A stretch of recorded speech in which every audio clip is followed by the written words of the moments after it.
निवेश फलन या निवेश प्रेरणा और एमईसी को प्रभावित करने वाले अन्य घटक। निवेश फलन और एमईसी को प्रभावित करने वाले अन्य कारकों को दो भागों में वर्गीकृत किया गया है। पहला अल्पकालीन घटक और दूसरा दीर्घकालीन घटक। निवेश फलन और पूंजी की सीमांत क्षमता यानी एमईसी को प्रभावित करने वाले अल्पकालीन कारकों में सबसे पहले हैं पूंजीगत वस्तुओं का वर्तमान स्टॉक। यदि अर्थव्यवस्था में पूंजीगत वस्तुओं का वर्तमान स्टॉक आवश्यकता से ज़्यादा है तो उसके कारण अर्थव्यवस्था में अतिरिक्त उत्पादन क्षमता मौजूद होगी, जिससे प्रेरित निवेश नहीं होगा। किंतु यदि अर्थव्यवस्था में वस्तुओं की मांग में वृद्धि के कारण पूंजीगत वस्तुओं का वर्तमान स्टॉक अपर्याप्त हो तो निवेश की प्रेरणा बढ़ेगी। फिर आता है आय का स्तर। यदि देश में राष्ट्रीय आय का स्तर बढ़ रहा है तो उसके कारण मांग में वृद्धि होगी, जिससे निवेश की प्रेरणा बढ़ेगी। जबकि राष्ट्रीय आय का स्तर कम होने से निवेश की प्रेरणा कम होगी। तीसरा है व्यावसायिक प्रत्याशाएं। व्यवसायों में भविष्य में लाभ अर्जित करने की प्रत्याशाएं जितनी अधिक होगी उतनी ही अधिक निवेश की प्रेरणा होगी। इसके विपरीत व्यावसायिक क्षेत्रों में भविष्य के प्रति निराशावादी दृष्टिकोण निवेश की प्रेरणा को अथोत्साहित करेगा। फिर उपभोग मांगा। जब अर्थव्यवस्था में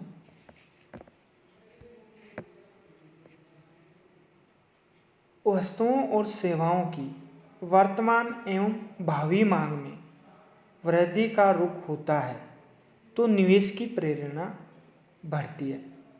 इसके विपरीत वर्तमान और भावी मांग दोनों में गिरावट हो रही है तो इस स्थिति में निवेश की प्रेरणा घटेगी। फिर पांचवा आता है तरल संपत्तियां। जिस अर्थव्यवस्था में निवेशकर्ताओं के पास तरल संपत्तियां जितनी अधिक होंगी, अन्य बातों के स्थिर रहते हुए उनमें निवेश की प्रेरणा भी अधिक होगी। फिर छठा है आविष्कार एवं नव परिवर्तन।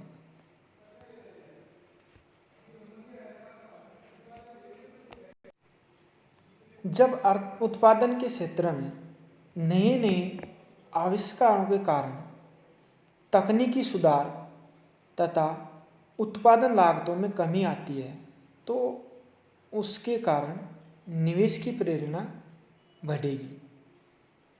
इसी तरीके से नव परिवर्तनों के कारण नए उत्पादों या नए बाजारों की खोज, वस्तुओं के नए उपयोग की खोज आदि से वस्तुओं की मांग बढ़ती है तो उनकी बढ़ी हुई मांग की पूर्ति हेतु नए निवेश की प्रेरणा बढ़ेगी। आविष्कारों एवं नव परिवर्तनों के अभाव में निवेश की प्रेरणा भी घटेगी। सातवां नए उत्पाद। जब अर्थव्यवस्था में किन्हीं नए उत्पादों को जब अर्थव्यवस्था में किन्हीं नए उत्पादों की मांग बढ़ने से उनके उत्पादन की आवश्यकता बढ़ती है तो नए निवेश की प्रेरणा मिलती है। 8वां है लागतों एवं कीमतों का व्यवहार। जब अर्थव्यवस्था में लागतों में घटने तथा कीमतों में बढ़ने की प्रवृत्ति होती है तो निवेशकर्ताओं की लाभ अर्जन की प्रत्याशाओं में वृद्धि अधिक निवेश को भी प्रेरणा देती है। किंतु यदि भविष्य में लागतों में बढ़ने और कीमतों में घटने की संभावना हो तो लाभ अर्जन की प्रत्याशाएं कम होने से निवेश भी कम होंगे। अब इसके बाद में हम दीर्घकालीन कारकों के बारे में देखते हैं। दीर्घकालीन कारक जो निवेश फलन को प्रभावित करते हैं उनमें सबसे पहले हम देखते हैं जनसंख्या की वृद्धि दर को। जनसंख्या में तेज गति से वृद्धि निजी क्षेत्र अर्थव्यवस्था में पूंजी की सीमांत क्षमता में वृद्धि द्वारा निवेश प्रेरणा को बढ़ाती है, क्योंकि जनसंख्या में वृद्धि की दर अर्थव्यवस्था में सभी प्रकार की उपभोग वस्तुओं और निवेश वस्तुओं की मांग में वृद्धि करती है। जबकि जनसंख्या में वृद्धि दर घटने पर निवेश प्रेरणा और पूंजी की सीमांत क्षमता दोनों में कमी होगी। नए क्षेत्रों का विकास। अर्थव्यवस्था में नए क्षेत्रों के विकास की प्रक्रिया प्रारंभ होने पर उनमें बड़े पैमाने पर निवेश करने की प्रेरणा बढ़ेगी। जैसे परिवहन, विद्युत उत्पादन, सिंचाई साधनों का विकास, कृषि क्षेत्र में विकास योजनाओं तथा उद्योग एवं आवास क्षेत्रों के विकास आदि सभी क्षेत्रों में विकास की प्रक्रिया तेज होने से निवेश प्रेरणा बढ़ेगी। इसके विपरीत अर्थव्यवस्था में विभिन्न क्षेत्रों में विकास कार्यों के ठप हो जाने पर निवेश की प्रेरणा और पूंजी की सीमांत क्षमता दोनों घटेंगे। वर्तमान निवेश की दर। अगर अर्थव्यवस्था के विभिन्न क्षेत्रों में निवेश की वर्तमान दर ऊंची हो तो उनमें निवेश बढ़ने की संभावना अपेक्षाकृत नीची रहती है।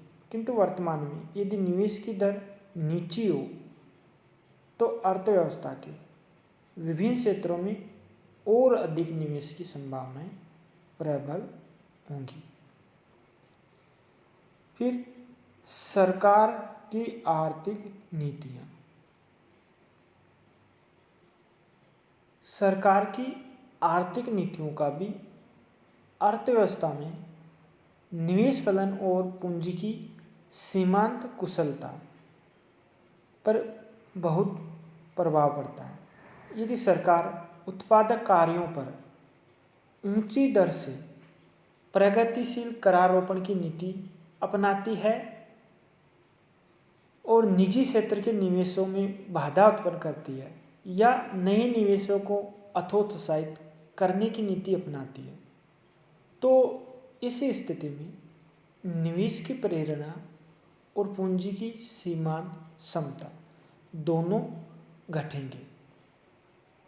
यदि इसके विपरीत सरकार विभिन्न क्षेत्रों में निवेश को प्रोत्साहन देती है, करों में छूट और अनुदान की नीति का अनुसरण करती है, या सरकार निवेश बढ़ाने के लिए उपयुक्त कर संरचना और अच्छा वातावरण तैयार करती है,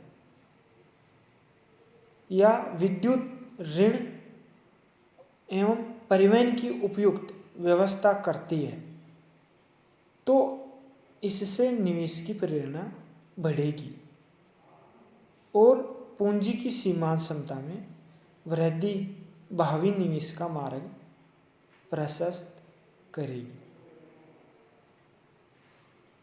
फिर है राजनीतिक परिस्थितियाँ।